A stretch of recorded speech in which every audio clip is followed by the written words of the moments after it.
নমস্কার বন্ধুরা, আজকে আমি তোমাদের সাথে পাবদা মাছের একটা রেসিপি শেয়ার করব। আজকে আমি বাড়িতে বানিয়েছিলাম পাবদা মাছের ঝাল, মানে সরিষা দিয়ে পাবদা মাছের সরিষার ঝাল বানিয়েছিলাম। তো আমি যেভাবে করেছিলাম সেটাই তোমাদের সাথে শেয়ার করব। তো চলো দেখে নেওয়া যাক কীভাবে আমি রেসিপিটা করেছিলাম। তো প্রথমে আমি পাবদা মাছগুলোকে কেটে ধুয়ে নিয়েছি।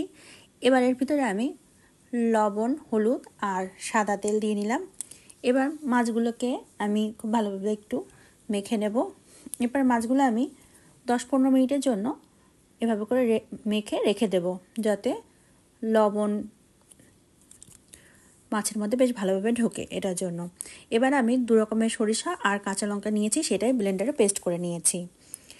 এবার আমি নিয়েছি টমেটো, আদা আর জিরা, এটাকেও আমি ব্লেন্ডারে বেটে নিলাম। এবার যেটা করব, এই পেস্টের ভিতরে আমি হলুদ গুঁড়ো দিয়ে দিলাম লঙ্কা গুঁড়ো, দিয়ে দিলাম জিরার গুঁড়ো, কাশ্মীরি রেড চিলি পাউডার, লবণ। আমি এটা ভুল বলেছি, জিরার গুঁড়ো তো দেইনি, এখানে দিয়েছিলাম ধনিয়ার গুঁড়ো। তো সব কিছু দিয়ে আমি খুব ভালোভাবে মিক্স করে নিলাম। এবার কড়াইতে তেল দিয়ে দিয়েছি। তেলটা গরম হয়ে এলে পরে এর ভিতরে আমি দিয়ে দিয়েছি একে একে মাছগুলো, সব দিয়ে দিলাম।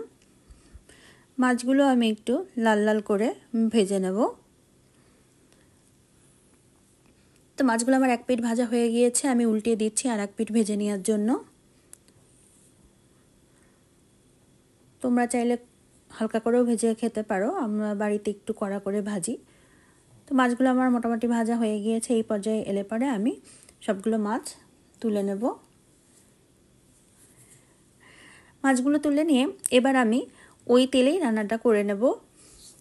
তো এজন্য আমি ফোড়ন হিসাবে এখানে দিচ্ছি কালো জিরা ফোড়ন দিয়ে একটু নাড়াচাড়া করে নিয়ে কয়েক সেকেন্ডের মতো একটু নাড়াচাড়া করেছি।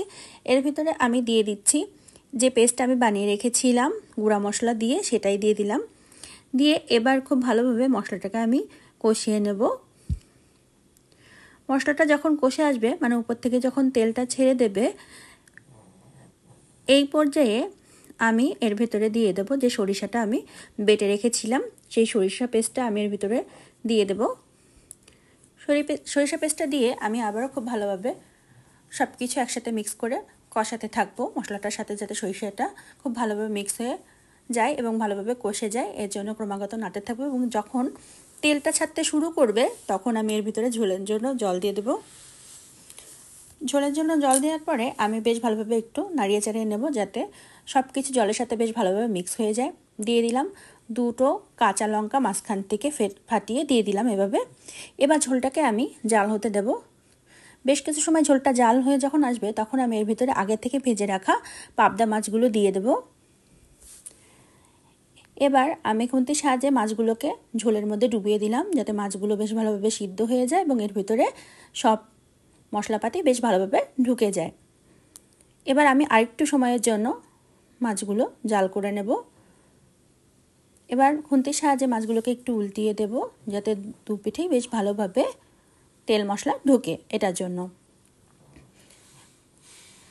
রান্নাটা কিন্তু প্রায় আমার হয়ে এসছে। আমি গ্রেভিটা আর একটু গাঢ় করে নেব। দেখো রঙটাও কিন্তু বেশ ভালো চলে এসছে, তেলটাও উপর দিয়ে ভেসে উঠেছে। এবার আমি নামানোর আগ দিয়ে কিছু ধনিয়া পাতা কুচি উপর দিয়ে দেব। সামান্য একটু নাড়িয়ে চাড়িয়ে নেব। ধনিয়া পাতা দেওয়ার পরে একটু নাড়িয়ে চাড়িয়ে নেব। রান্নাটা কিন্তু আমার মোটামুটি কমপ্লিট হয়ে গিয়েছে। আমি গ্রেভিটা ঠিক এরকমটা রাখবো, তোমরা চাইলে একটু কমিয়ে বা বাড়িয়ে নিতে পারো। তো এই পর্যায়ে আমি নামিয়ে পরিবেশন করে নেব। তো এইভাবে করে কিন্তু তোমরা পাবদা মাছের এই রেসিপিটা একবার বানিয়ে দেখতে পারো, এটা কিন্তু খেতে খুব ভালো হয়। তো আমার ভিডিওগুলো যদি তোমাদের ভালো লেগে থাকে, অনুরোধ রইল আমার চ্যানেলটিকে সাবস্ক্রাইব করে আমার পাশে থাকার জন্য। আর ফেসবুক থেকে যদি দেখে থাকো, তাহলে অনুরোধ রইল আমার পেজটাকে ফলো করার জন্য।